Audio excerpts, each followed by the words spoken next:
Ya, Assalamualaikum warahmatullahi wabarakatuh. Uh, pada hari ini, saya akan membentangkan kajian tindakan saya yang bertajuk membantu murid menghafal surah Al-Falaq menggunakan teknik Cengcu Al-Hafiz. Itu saya di bawah penyedia Ustaz Kamal. Okey, ini pengenalan. Mana kita tahu hafazan merupakan salah satu bidang di dalam subjek pendidikan Islam. Okey. Kita tahu zaman Nabi dulu, Nabi seorang yang ummi. Jadi Nabi dapat wahyu, cara Nabi sampaikan kepada para sahabat bukan melalui penulisan, bukan juga melalui pembacaan, iaitu Nabi, tapi Nabi terus menghafal dan Nabi terus sebarkan kepada sahabat, dan sahabat pun menghafal dan sebarkan kepada sahabat yang lain. Begitulah cara penyebaran Al-Quran pada zaman Nabi Muhammad dahulu. Jadi ini menunjukkan bahawa pentingnya untuk murid kuasai bidang hafazan. Okey. Okey.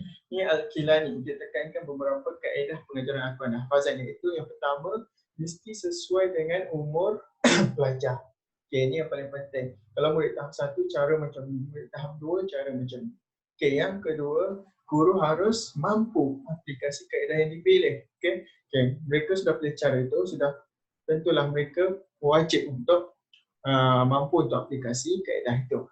Dan yang terakhir, mempunyai masa yang mencukupi apabila melaksanakan mana-mana kaedah. Ini apabila guru pilih cara itu, mesti sudah bajet masa berapa minit untuk habiskan kaedah itu. Okay. Dan menurut Yusuf Ahmad, antara kaedah hafalan yang terbaik adalah dengan cara tikrar, iaitu ulang-ulang bacaan beberapa kali sehingga lancar. Itu juga cara saya gunakan dalam teknik ini. Okey. Apa penyataan masalah saya? Saya dapat pastikan, saya dapat lihat semasa dalam praktikum, iaitu cara pengenalan hafalan tradisional dalam PMT guru tidak bersesuaian dengan umur murid. Di mana murid tahap 1 pun guru guna cara tikrar secara tradisional sahaja. Jadi ini menyebabkan murid bosan. Ini antara satu masalah yang saya nampak. Yang kedua, bila mereka bosan, mereka mula tidak fokus dan bermain-main. Ini juga masalah. Jadi mereka tidak dapat mencapai prestasi yang kita nak. Okay, yang ketiga, kemahiran hafazan yang kurang dalam diri murid. Murid itu sendiri kurang kemahiran hafazan. Ini pernyataan masalah yang saya nampak. Okay. Ini merupakan bentuk ujian diagnostik, iaitu lembaran kerja yang saya gunakan dalam pengumpulan daftar awal. Ujian pencapaian pun saya gunakan soalan yang sama. Soalan ini juga. Okay. Ini merupakan bentuk ujian diagnostik. Itu saya suruh murid nomborkan ayat mengikut susunan yang betul. Surah Al-Falaq. Okay. Kemudian, ini keputusan ujian diagnostik, iaitu dapatan data awal. Ini data awal yang saya dapat, iaitu saya dapat lihat daripada 20 subjek kajian saya seramai 20 murid. Daripada 20, tiada satu orang pun subjek kajian saya yang berjaya mencapai 100%. Bahkan paling tinggi pun cuma 40% sahaja. Iaitu 40% itu berjaya berhafal sebanyak 2 ayat daripada 5 ayat. Dan paling rendah kosong, ada yang tidak berjaya hafal langsung. Okay? Dan 20% lah, 20% itu cuma berjaya hafal 1 ayat sahaja. Ini keputusan ujian diagnostik. Kita dapat lihat kan betapa kurang memberangsangkan. Okey. Lepas tu saya buat refleksi selepas dapat data awal tadi di mana antara dapatan saya adalah berapa subjek kajian tak ikut semasa bacaan guru melakukan teknik ulangan itu. Okay, terdapat beberapa murid yang diam, ada yang menunjukkan bosan masa guru ulang-ulang ayat. Kemudian ada murid menunjukkan sikap tidak minat dan bosan terhadap teknik ulangan yang saya gunakan sama. Dan ada murid yang tak fokus pada ayat yang ingin dihafal. Dia tengok luar, kan? Dia bosankan dengan cara ulangan itu, jadi dia mula tak fokus. Dan teknik yang saya gunakan agak membosankan kerana saya gunakan kaedah tikrar. Ini kaedah ulangan. Tanpa saya masukkan sedikit pun unsur kreativiti. Ini sebelum intervensi dijalankan lah. Okay, dan teknik yang saya gunakan tak sesuai dengan murid tahun 2. Okay. Di mana murid tahun 2 ini merupakan tahap 1. Yang memerlukan bermain sambil belajar. untuk mencapai pembelajaran bermakna. Okey, kita pergi lagi sikit. Seterusnya peserta kajian. Okey, saya terangkan sikit peserta kajian saya ada 20 orang murid sebab saya lakukan secara berkumpulan dari sekolah terbunom dan tahun 2. Okey, 9 lelaki, 11 perempuan. Kesemua antara mereka boleh baca Quran dengan baik, tapi itulah bila masuk bab hafazan ada kurang sikit. Okey. Dan dapat dilihat daripada ujian diagnostik tadi kan. Okey, ini objektif kajian saya. Yang pertama, membantu meningkatkan tahap penguasaan murid dalam menghafal surah Al-Falaq, di mana saya tekankan kepada tahap penguasaan murid itu sendiri. Okay, yang kedua, saya mewujudkan persaingan antara murid untuk berlumba-lumba menghabiskan hafazan surah Al-Falaq. Mana yang kedua itu saya fokuskan kepada murid berlumba-lumba untuk habiskan hafazan surah Al-Falaq. Okey, dia lebih kepada saingan lah juga. Okey, yang ketiga, meningkatkan minat murid menghafal Al-Quran dengan menggunakan teknik train to Al-Hafiz. Okey, yang ketiga tekan kepada minat murid. Okey, seterusnya kita pergi kepada soalan kajian. Okey, soalan kajian saya sama macam objektif tadi, cuma dia lebih kepada persoalan, adakah tahap penguasaan murid dapat ditingkatkan? Itu yang pertama. Yang kedua, adakah persaingan dapat diwujudkan? Bila guna teknik train to Al-Hafiz ini, adakah persaingan dapat diwujudkan? Sekejap lagi kita tengok. Okay, yang ketiga, adakah minat murid untuk menghafal Al-Quran dapat ditingkatkan menggunakan teknik train to Al-Hafiz? Okay, minat murid ni dapat kita tengok macam mana. Adakah dapat ditingkatkan ataupun semakin menurun? Okay, sekejap lagi kita tengok. Okay, ni saya terangkan sikit. Saya menggunakan model kajian tindakan Chemist dan Target. Okay, di mana saya membuat 2 kitaran dan melalui 4 peringkat ini, iaitu pertama tinjauan awal, merancang tindakan, melaksanakan tindakan dan memerhati dan mereflek. Okey, kita tengok. Ini kitaran 1 saya, iaitu tinjauan awal saya dapati murid susah menghafal surah Al-Falaq. Kemudian saya rancang tindakan, saya guna teknik train to Al-Hafiz untuk atasi masalah murid dalam bidang hafazan tadi. Kemudian melaksana dan memerhati. Selepas intervensi dijalankan, saya lihat respon murid semasa intervensi dijalankan. Dan yang terakhir, saya membuat refleksi tentang kekuatan, kelemahan dan penambahbaikan. Okey, itu kitaran 1. Seterusnya pergi kitaran 2. Apa yang saya buat adalah saya tinjau balik. Tinjau balik intervensi yang lepas dan saya buat penambahbaikan. Kemudian saya rancang balik intervensi dengan mewujudkan kereta api secara konkret, di mana pada kitaran 1 tadi saya membuat kereta api melalui gambar atas kertas sahaja, tidak konkret. Kitaran 2 ini saya buat penambahbaikan, saya wujudkan kereta api secara konkret. Dan ketiga, melaksanakan tindakan, saya melaksanakan intervensi dan saya membuat pemerhatian juga terhadap respon murid. Okay, dan terakhir saya membuat refleksi, melakukan refleksi terhadap intervensi yang telah ditambah baik dan pencapaian murid saya rekod. Okey, itu dia punya fasa tindakan. Okey, ini lebih kepada manual penggunaan perancangan train to Al-Hafiz. Okey, langkah pertama saya bahagikan murid kepada 5 kumpulan. Setiap kumpulan ada 4 murid, jadi 20 orang murid semua sekali. Langkah kedua saya laksanakan teknik talaqqi musyafahah, iaitu murid baca, guru baca, murid ikut sebanyak 5 kali bagi setiap ayat saya ulang-ulang. Langkah ketiga, saya bahagikan setiap kumpulan 1 gerabak kereta api yang mengandungi potongan ayat pendek pada setiap gerabak. Bukan 1 gerabak 1 ayat, tetapi 1 gerabak 1 potongan ayat pendek. Okey, langkah keempat, murid diberikan masa beberapa minit untuk bincang dalam kumpulan mereka mengenai kedudukan potongan ayat dan gerabak yang telah diorang dapat. Diorang bincang dalam kumpulan dan tentang kedudukan potongan ayat yang mereka dapat. Langkah kelima, setelah masa tamat, wakil sahaja datang ke depan untuk menyambungkan gerabak kereta api itu pada susunan yang betul. Dan yang terakhir, langkah ke-6, setelah selesai diorang sambung semua, saya minta murid baca iaitu susunan gerabak. Kalau betul, saya menyuruh ketua kelas untuk menggerakkan kereta api itu berjalan, menandakan berjaya kereta api mereka, dan kalau salah, saya akan bunyikan letupan menandakan kereta api mereka musnah. Okey. Seterusnya. Okay, ini cara saya kumpul data melalui 3 cara, iaitu pemerhatian, Yang kedua, ujian diagnostik dan pencapaian. Dan yang ketiga, soal selidik. Okey, kita tengok pemerhatian ini merupakan senarai semak pemerhatian. Okey, ada lima item. Yang pertama tentang tindak balas, yang kedua tentang sikap daya saing murid, yang ketiga tentang yang ketiga tentang penggunaan tentuan hafiz itu dengan betul, yang keempat tentang minat, yang kelima tentang tahap penguasaan. Di mana dapat kita lihat ada beberapa penyertaan bertepatan dengan objektif kajian saya yang tadi kan. Okey, ni ujian diagnostik dan pencapaian. Ujian diagnostik dan pencapaian saya gunakan soalan yang sama, iaitu murid menubuhkan ayat, dan sebelah kanan ini merupakan senarai semak rekod hafazan. Okey. Okey, ni yang ketiga, soal selidik. Soal selidik ini diisi oleh murid. Borang pemerhatian tadi diisi oleh guru. Soal selidik ini diisi oleh murid. Nah, ini pun merangkumi semualah minat, penguasaan dan juga cara penggunaan. Okey. Okey, seterusnya kaedah analisis data. Okey, yang pertama pemerhatian, saya analisis dengan membuat satu jadual rekod senarai semak pemerhatian dan saya akan buat analisis deskriptif.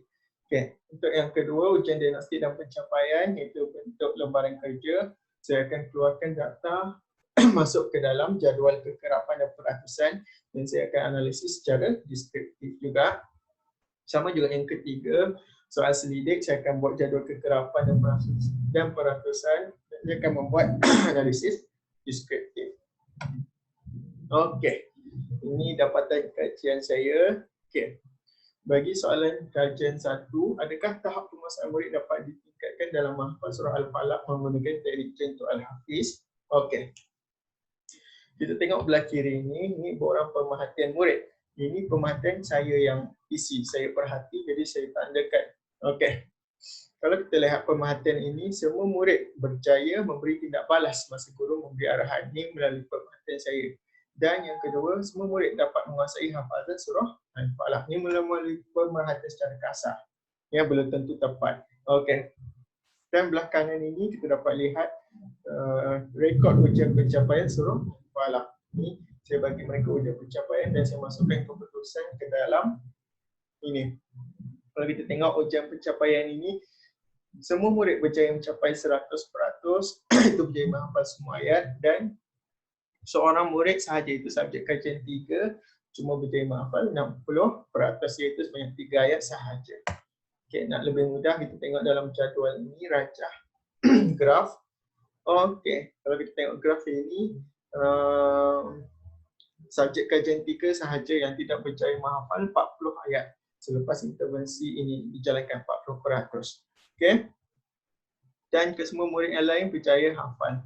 Dan beberapa subjek kajian daripada 0% pada ujian diagnostik ini, subjek kajian 7, 8, 9, 10, 11, subjek kajian 14, 15 dan 19 ini daripada 0%, selepas intervensi dijalankan mereka berjaya meningkatkan sebanyak 100%. Okay. Dan semua kajian, majoriti subjek kajian yang lain pun dapat meningkatkan prestasi yang agak baik.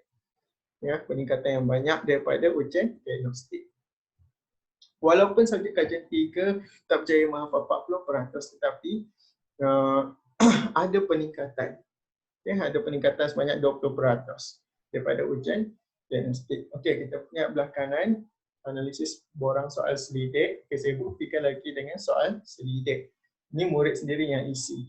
Okay, kesemua murid 20 subjek kajian saya bersetuju bahawa Teknik Al-Hafiz membantu saya menghafal surah Al-Falaq dengan cepat. Dan semua murid juga bersetuju bahawa Teknik Al-Hafiz membantu memahami konsep susunan ayat surah Al-Falaq. Jadi melalui data-data yang saya letakkan ini dapat menjawab tahap persoalan kajian saya yang pertama, iaitu tahap penguasaan murid. Okey, kita tengok soalan kajian yang kedua, itu berkaitan persaingan antara murid. Okay, ini saya buktikan melalui borang pemerhatian.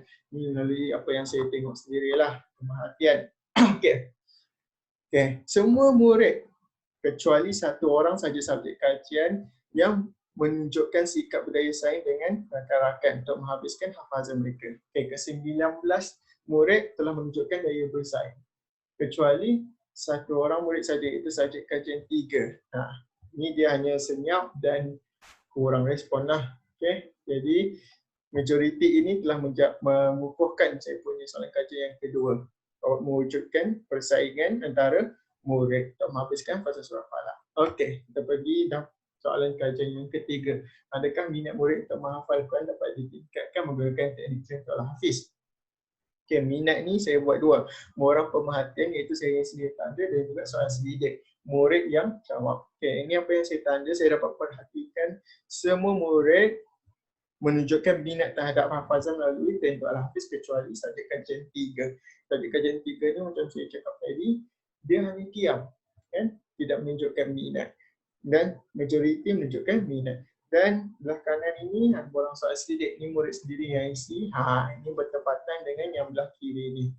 Di mana 19 murid telah bersetuju teknik Al-Hafiz menarik minat, telah bersetuju mereka seronok menggunakan teknik Al-Hafiz dan mereka telah bersetuju teknik Al-Hafiz telah memotivasi mereka dalam belajar pendidikan Islam. Kecuali satu orang murid sahaja yang tidak setuju ketiga-tiga item ini. Okay. Jadi bertepatan dengan pemerhatian lah. Okay. Tapi majoriti bersetuju bahawa teknik Al-Hafiz telah menarik minat dan telah menjawab soalan kajian saya yang ketiga. Okey. Kita pergi kepada kekuatan refleksi. Ada 4 minit lagi, kita pergi kepada refleksi. Okey, pertama kita lihat kekuatan teknik Al-Hafiz, iaitu dia memberi maklum balas yang positif daripada guru pembimbing kerana mempunyai elemen kehebat. Di mana elemen kehebatnya? Elemen kehebat dapat dilihat semasa murid menjalankan aktiviti perkumpulan, mereka berbincang dalam kumpulan tentang kedudukan ayat. Jadi mereka perlu analisis di mana kedudukan ayat dan ini merupakan elemen kehebat. Okey, yang kedua, salah satu teknik hafazan yang menyeronokkan dan bersesuaian dengan umur murid tahun 2. Di mana kita tahu murid tahun 2 ini suka aktiviti belajar sambil bermain, kan? Okey, jadi bertepatan lah. Dan yang ketiga, meningkatkan penguasaan murid dalam bidang hafazan, terutama surah Al-Falaq. Okey, itu kekuatan. Kita tengok pula kelemahan. Antara kelemahan teknik Al-Hafiz ini, pengurusan masa yang tidak mencukupi. Sebab saya laksanakan talaqi musyafahah pada hari yang sama dengan teknik Al-Hafiz. Jadi talaqi musyafahah memakan masa yang agak lama dan telah mengambil masa untuk melaksanakan teknik Al-Hafiz dan ia mengganggu masa guru selepasnya. Jadi itu merupakan satu kelemahan. Okay, dan saiz gerabat yang agak kecil dan mudah kemik, kurang tahan lasap kerana guna kotak tisu. Okay. Sebab bila saya suruh murid membaca ayat di hadapan selepas mereka sambung, terdapat beberapa murid yang terpaksa pergi ke depan kerana tidak nampak potongan ayat. Okey. Itu kelemahan. Okey. Cadangan penambahbaikan. Sesi talaqi musyafahah dibuat awal. Okey. Mungkin selepas ini talaqi musyafahah boleh dibuat sehari sebelumnya. Jadi tidak ganggu masa teknik Al-Hafiz. Okey. Seterusnya dibuat satu kajian lain tentang minat. Minat murid terhadap bidang hafazan. Kita tahu ada murid minat cara bermain, ada murid minat cara berjalan, ada murid minat cara duduk diam, hafal, kan? Itu kena buat kajian lain. Okay, dan lagi satu teknik kesinambungan di mana kita buat penambahbaikan. Mungkin lepas ni teknik Al-Hafiz boleh guna bahan yang lebih besar dan tahan lebih dasar. Okey. Okay, ni rumusan sikit. Okay.